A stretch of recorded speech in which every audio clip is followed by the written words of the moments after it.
আমাদের জন্য সামনের দিনগুলা খুব ভয়াবহ হবে। এর কারণটা হচ্ছে ভারতের যে ডিপ্লোম্যাটিকগুলা অথবা রাষ্ট্রদূতগুলা তারা নিয়ে যাইতেছে। কারণ এর পিছনে অনেক লজিক আছে। লজিক হচ্ছে আমাদের দেশের পরিস্থিতি খুব খারাপ হবে। এক, বিশ্বের কাছে তারা আমাদেরকে খুবই ছোট করবে। দুই, এবং কি আমাদের দেশের রাজনৈতিক পরিস্থিতি খুব খারাপ হবে।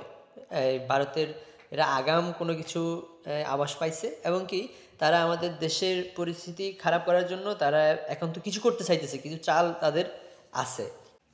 আমাদের অর্থনীতি অবস্থা বিশ্বের কাছে তারা ফল করবে, এবং কি আমাদের দেশে যে বিনিয়োগ করে তারা বিনিয়োগ থেকে তাদের প্রিমিয়ামগুলা বেড়ে যাবে।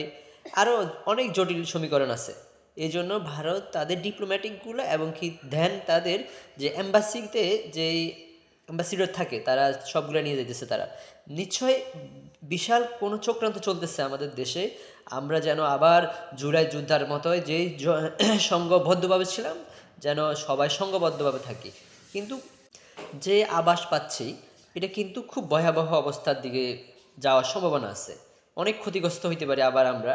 জুলাইয়ের মতো আবার কত মায়ের বুক খালি হইতে পারে বলা যায় না।